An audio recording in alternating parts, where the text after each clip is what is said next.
On va parler maintenant de Goal Time alors que nous sommes à quelques jours du coup d'envoi de la Coupe du Monde de foot qui se déroule bien sûr en Russie. Ah oui, ça ne t'a pas échappé, bien entendu. Bah, ça échappe pas à grand monde, hein. C'est un grand rendez-vous. Et nous accueillons Issa Alilou, bonjour. Bonjour. Bonjour Issa. Bonjour. Alors Goal Time, vous êtes le cofondateur donc de Goal Time. Voilà. C'est écrit sur votre magnifique t-shirt qui est là, superbe. On voit bien. Alors est-ce que vous pouvez nous expliquer ce que c'est? Mais auparavant, Jérôme, on y va pour les 6 On minutes. lance le chrono, c'est parti. Alors allez-y. Alors, Goal Time, c'est une plateforme qui est dédiée à la performance en football.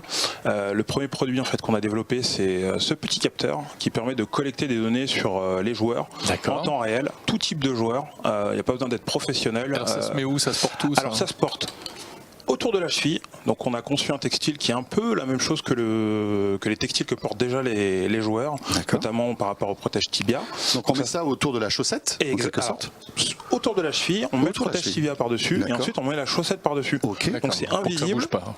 Ça pèse 9 grammes, on le voit pas. Ça porte pas un inconfort pour le joueur, il ne le sent pas. Non, le joueur le sent pas, c'est au bout de 30 secondes, il l'oublie. D'accord. Et par contre, en bord de terrain, l'éducateur ou l'analyste a les données en temps réel qui arrivent sur la tablette et lui permet d'avoir deux types de données. Donc des données de jeu, avec les ballons touchés, à qui j'ai donné le ballon, de qui je l'ai reçu.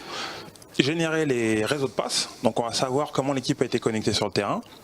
Et des données plutôt athlétiques, donc ça c'est ce que vous voyez à la télé sur Canal, avec, alors bientôt plus sur Canal, mais... Oui, ça c'est un autre sujet, mais... C'est un autre sujet, mais enfin, il en reste 2 ans encore. Il en reste encore 2 ans, voilà. Bientôt.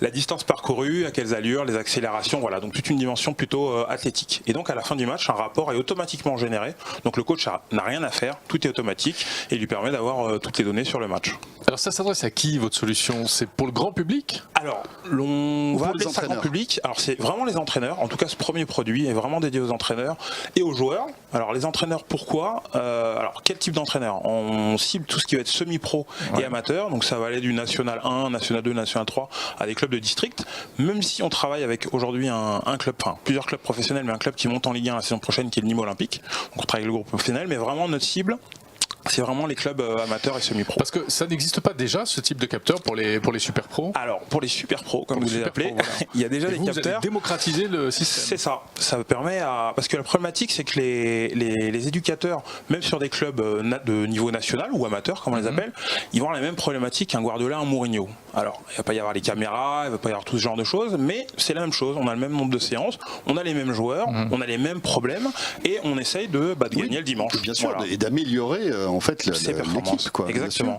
Donc voilà le pourquoi de l'équipement. Alors bon, on n'est pas très bon en foot, Jérôme et moi, mais on essaie de s'intéresser un petit peu.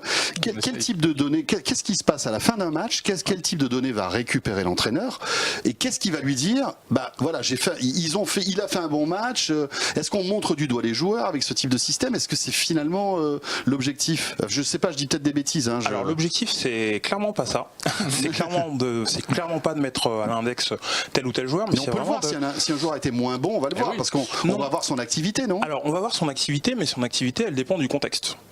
Si vous n'avez pas vu le match, les chiffres, on peut leur faire dire un peu ce qu'on veut. Donc effectivement, un éducateur c'est un peu politique, hein. C'est un peu ça. Un éducateur qui est mal intentionné, il va pouvoir, un joueur qui a couru. Je prends un exemple, Lionel Messi. Lionel Messi, c'est peut-être le joueur qui court le moins dans son équipe à Barcelone. Et pourtant, c'est le meilleur joueur du monde. Ouais, voilà. Monaco l'année dernière, c'est l'équipe qui a le moins couru du championnat.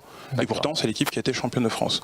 Donc, est-ce que courir beaucoup égale gagner des matchs? Voilà, c'est courir bien. Donc l'équipement, c'est vraiment quelque chose qui va venir compléter ce que l'éducateur va voir sur le terrain. On vient vraiment en complément pour apporter des choses en plus, mais vraiment d'un point de vue éducatif. Voilà. Et alors, un éducateur, un entraîneur peut suivre plusieurs joueurs ou un par un? Toute l'équipe en même temps. Toute l'équipe en même temps. Toute l'équipe. Donc les 11 plus en fonction des feuilles de match, les 4, 5 ou 6 qui sont sur le banc. Et est-ce que ça peut avoir un intérêt pour l'arbitre? Alors, pour l'arbitre, ça peut avoir un intérêt, puisque les arbitres, quand on regarde les matchs de foot, ce dont on se rend compte que c'est souvent l'arbitre qui est le mieux placé en fait sur le terrain. Alors il touche pas le ballon, il joue dans aucune des deux équipes, mais c'est souvent celui qui doit être dans les bons espaces. Ah oui, bien sûr. Donc si vous regardez un joueur comme Iniesta par exemple, il est toujours à côté de l'arbitre. il est toujours bien positionné. Parce que discute avec lui, alors non, parce que c'est là où sont les espaces. Donc effectivement, l'arbitre, c'est un système qui pourrait, enfin les arbitres, c'est quelque chose qui pourrait les intéresser, notamment sur la partie athlétique. D'accord. Alors où en êtes-vous du développement de cette appli et de ce capteur? Alors aujourd'hui, nous, ça fait 4 ans qu'on a démarré, 3 ans de R&D. On commercialise, alors 3 ans de R&D, c'est pas vrai, on continue la R&D, mais voilà, 3 ans. On boucle notre deuxième saison aujourd'hui. On travaille avec un peu plus de 120 clubs en Europe, principalement France, Belgique et Suisse. Quelques petites d'autres opportunités à travers le monde. Et donc ce que je disais, c'est que ça va de Nîmes la saison prochaine en Ligue 1 à Saint-Etienne chez les féminines. C'est déjà opérationnel. Complètement. Il est déjà commercialisé. Il est complètement commercialisé. Et l'objectif, c'est que vous alliez charmer des équipes pour qu'elles s'équipent de votre système, c'est ça? C'est ça. C'est ce qu'on. C'est même pas l'objectif, c'est ce qu'on fait déjà depuis 2 ans.